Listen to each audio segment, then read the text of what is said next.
បាទជំរាបសួរពុកម៉ែបងប្អូនទាំងអស់គ្នាបាទវិលមកវិញហើយជាមួយមុខម្ហូបថ្មីជាមួយនឹងមាន់ទឹមអញ្ចឹងសូមពុកម៉ែបងប្អូនទាំងអស់គ្នារីករាយទស្សនាមុខម្ហូបមួយនេះដូចតទៅ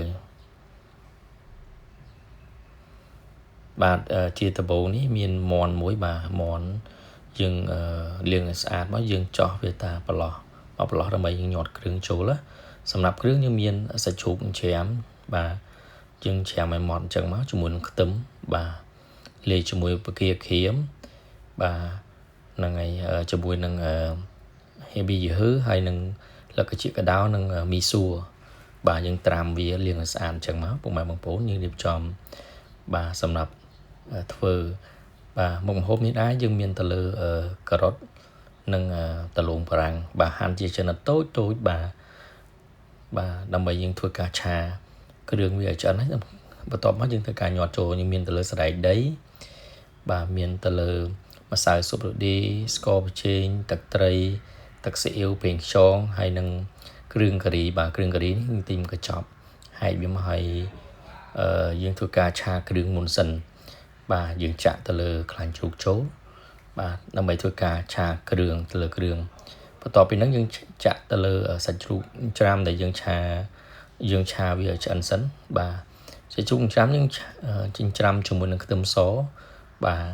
យើងឆាវាគ្រឿងឲ្យឆ្អិនសិនបន្ទាប់មកយើងធ្វើការញាត់ចូលនៅក្នុងមាន់សម្រាប់មុខម្ហូបនេះដែរយើងធ្វើទាក៏បានដែរពុកម៉ែបងប្អូនធ្វើទៅលើទាក៏បានដែរព្រោះមុខម្ហូបនេះភាគច្រើនទៅលើម្ហូបការបាទជំនាន់ពីមុនអាសាគេធ្វើដាក់លើតុការបាទនៅហៅទាទឹមឥឡូវខ្ញុំធ្វើមាន់ទឹមទេសាកមើលដែរសម្រាប់មុខម្ហូបនេះថ្មីដែរតែខ្ញុំច្នៃធ្វើខ្លួនឯងបាទអញ្ចឹងទៅលើនេះយើងចាក់ទៅលើមីសួរហេប៊ីយឺហឺបាទបង្គាក្រៀមហើយនឹងស្លឹកកជីកដោនឹងឆាជាមួយសាច់ជ្រូកបាទយើងឆាគ្រឿងសិនបាទបន្ទាប់ពីឆាគ្រឿងហើយយើងធ្វើការពងមាន់បាទពងមាន់ក្រៀមបន្ទាប់ពីចាក់សាច់ហើយមីសួរលក្ខជាកដោហេប៊ីយឺហើយយើងចាក់ទៅលើបន្លែចូលម្ដងមានការ៉ុតហើយនឹងតលងបារាំងពុកម៉ែបងប្អូនអាចបន្ថែមជាមួយនឹងសណ្តែកសៀងក៏បានដែរតែមុខម្ហូបនេះខ្ញុំអត់ទេខ្ញុំដាក់តែសណ្តែកដីទេបាទឥឡូវយើងចាក់ទឹកត្រីចូលសិនបាទឆាវាចូលឡើងកុំឲ្យវាខ្លោចខាងក្រោមជាមួយនឹងស្ករសបាទសម្រាប់គ្រឿងនេះយើងធ្វើការភ្លក់ដែរមុននឹងយើងធ្វើការញាត់ចូលអញ្ចឹងណាពុកម៉ែបងប្អូនជាមួយនឹងម្សៅស៊ុបរ៉ូឌីបាទចាក់តិចសិនទៅបាទឆាវាចូលឡើងឲ្យឆ្អិនល្អបាទជាមួយនឹងទឹកស៊ីអ៊ីវបាទទឹកស៊ីអ៊ីវបាទទឹកស៊ីអ៊ីវហើយយើងជាមួយនឹងប៊ីចេងបាទឆាវាឆ្អិនល្អមកពុកម៉ែបងប្អូនត្រឡប់ចុះឡើងរៀងស្អិត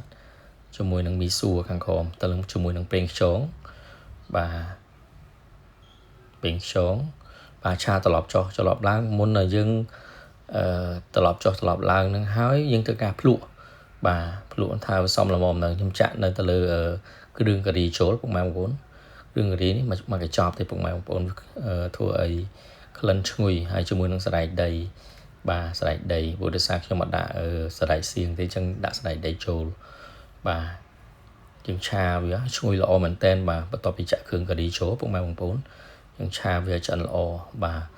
ហ្នឹងហើយយើងត្រូវការញាត់បើព្រោះសម្រាប់គ្រឿងនេះច្រើនតែបន្ទាប់ពីញាត់មកយើងនៅសល់ខ្លះយើងចាក់ចូលឆ្នាំងឥឡូវនេះខ្ញុំដាក់រំពងមាន់ណាពុកម៉ែបងប្អូនបាទរំពងមាន់ឲ្យក្រៀមល្អអញ្ចឹងណាពុកម៉ែបងប្អូនដាក់ភ្លើងរឹមមកបាទត្រឡប់វាប្រែវាឲ្យក្រៀមល្អកុំឲ្យវារៀងស្រស់បាទហ្នឹងហើយឥឡូវខ្ញុំដាក់បំពងមាន់យូរក្នុងការបំពងមាន់នឹងតិចចំណាយពេលបន្តិចអាចខ្ទង់ហើយជាកន្លះម៉ោងតែខ្ញុំថតកាត់ជូនពុកម៉ែបងប្អូនទេអានេះខ្ញុំបំពងឆ្អិនទៅលើផ្នែកខាងលើប៉ុន្តែវាមិនទាន់ក្រៀមល្អយើងនៅប្រែចុះឡើងទៀតអញ្ចឹងណាពុកម៉ែបងប្អូនអរគ្នា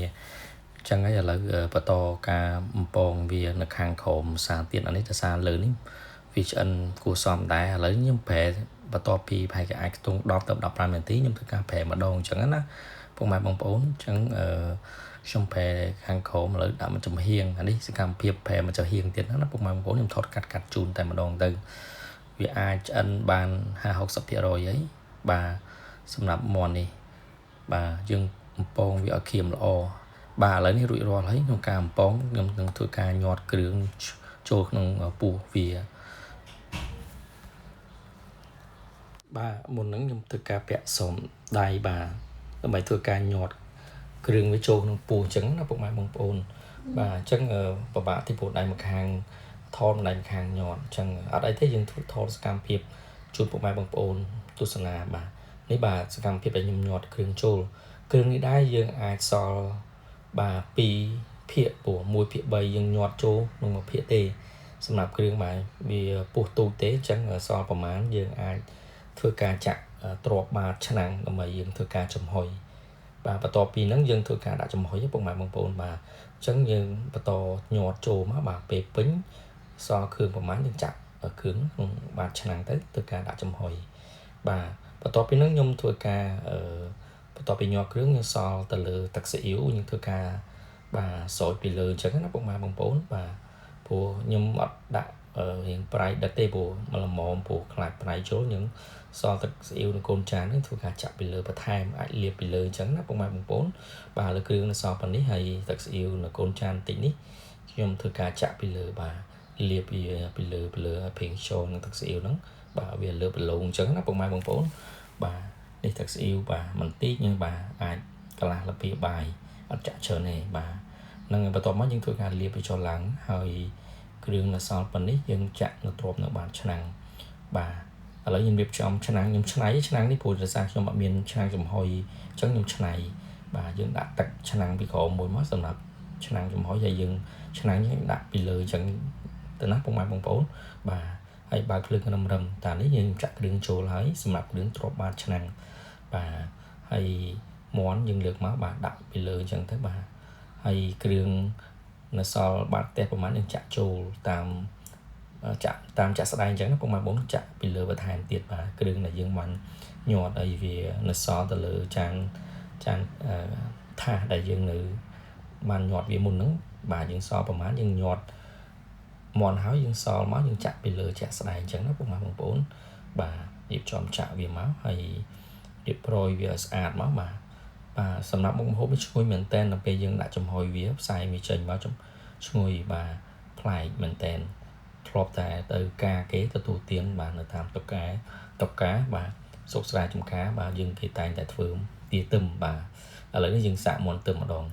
បាទបន្ទាប់ពីហ្នឹងយើងដាក់វាមកហើយបើកភ្លើងរឹមបាទដាក់ចំហុយវាមកអាច30-40នាទីអញ្ចឹងណាពុកម៉ែបងប្អូនព្រោះដោយសារមាន់យើងកំប៉ុងឆ្អិនម្សៅហើយអញ្ចឹងវាងាយស្រួលទេ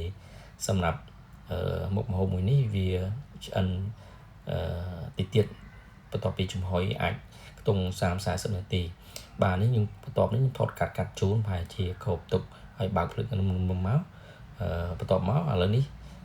រៀបចំឲ្យរួចរាល់ហើយឥឡូវឆ្អិនហើយពុកម៉ែបងប្អូនខ្ញុំថតសកម្មភាពនេះខ្ញុំថតកាត់ជូនណាបាទបន្ទាប់ពី40នាទីហើយវាឆ្អិនឈ្ងុយមែនតើចឹងអាចទទួលទានបានជាមួយក្រុមគ្រួសារបាទវីដេអូយើងមានតែប៉ុណ្្នេះទេសូមអរគុណពុកម៉ែបងប្អូនបាទរីករាយទស្សនាពីដើមរហូតដល់ចប់សូមអរគុណ